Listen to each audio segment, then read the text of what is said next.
Antoine Moulenmi pour le mouvement Pas Question et Olivier Van Cam pour le 7K. Alors Olivier Van Cam, vous participez donc avec le 7K à cette plateforme que vous avez lancée pour sauver vos emplois à Bruxelles Airport. Ils sont vraiment en danger aujourd'hui, les emplois à Bruxelles Airport? Oui, tout d'abord, c'est une plateforme avec les employeurs et les syndicats. Ce n'est pas une action uniquement pour les syndicats.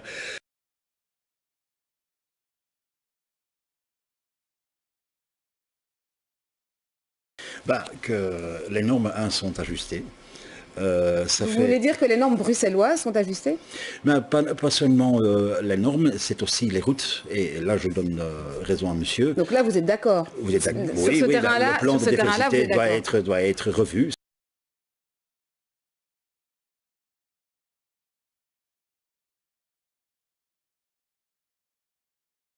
Antoine Moulenmi, vous comprenez, vous, ces arguments-là, qui sont des arguments liés à l'emploi, vous qui défendez le bien-être et les nuits des Bruxellois?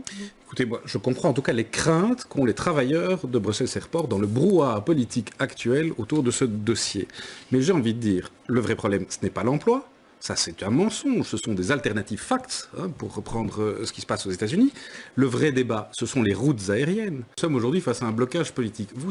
Savez-vous que M. Bello, ministre de la Mobilité, peut très bien, ce soir même, donner une instruction de modifier la trajectoire de la route du canal, de la mettre sur la route du ring et d'envoyer certains avions qui sont sur le virage à gauche, 280 000 personnes survolées, sur la piste 19, et en évitant les amendes.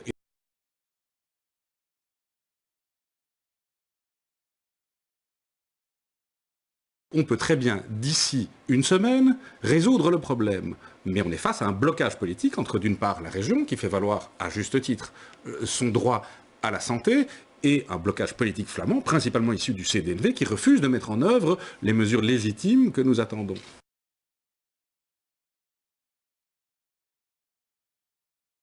On comprend très bien les soucis des Bruxellois qui sont confrontés aujourd'hui. C'est au fédéral à prendre ses responsabilités. C'est à M. Bello, au Premier ministre et à Chris Peeters, qui bloque le dossier depuis des années, à prendre ses responsabilités.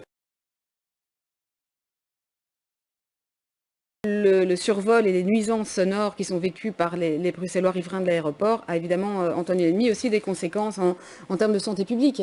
Mais absolument, ce dossier, c'est avant tout un problème de santé publique.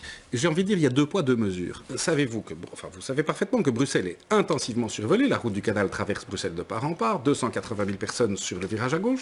Est-ce que Leuven est survolé? Est-ce que Malines est survolé? Est-ce que Vilvoorde est survolé? Ce qui veut dire que le critère de densité de population, qui est un critère de santé publique, le critère de densité de population s'arrête aux frontières de la région bruxelloise. Il y a là un scandale, il y a une discrimination. Et je n'hésite pas à qualifier cela d'apartheid. C'est un diktat politique que Bruxelles subit et il est temps de changer les routes. Les normes bruxelloises sont là pour parvenir à cet objectif. En attendant, cet argument-là, l'argument de l'emploi et l'argument économique, c'est un argument que vous ne pouvez pas non plus complètement balayer. Bien entendu, mais je ne crois pas que ce soit la région bruxelloise de faire un pas de côté. Ce n'est pas la région qui va affaiblir ces normes qui sont légales, qui ont été validées par toutes les instances juridictionnelles du pays, y compris la Cour constitutionnelle, le Conseil d'État. Ces normes qui sont légitimes puisqu'elles protègent les zones les plus densément peuplées. Savez-vous que Bruxelles, c'est un tout petit territoire, 160 km², c'est parmi les plus hautes densités de population de toute l'Union européenne.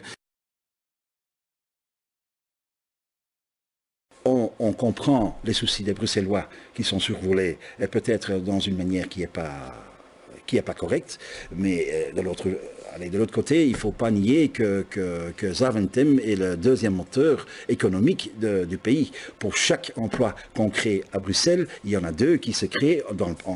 Pour chaque emploi qu'on crée à l'aéroport, vous voulez dire? Oui, tout à fait. Dont certains disent qu'ils profitent finalement assez peu aux Bruxellois. Et c'est vrai que une minorité d'emplois à l'aéroport sont occupés par des Bruxellois. Je veux quand même dire qu'il y a 4000 Bruxellois qui travaillent à l'aéroport. On a compris qu'on ne vous mettrait pas complètement d'accord, mais qu'il y a quand même un terrain d'entente, en tout cas. Merci Absolument. à tous les 2 d'être venus nous donner vos éclaircissements.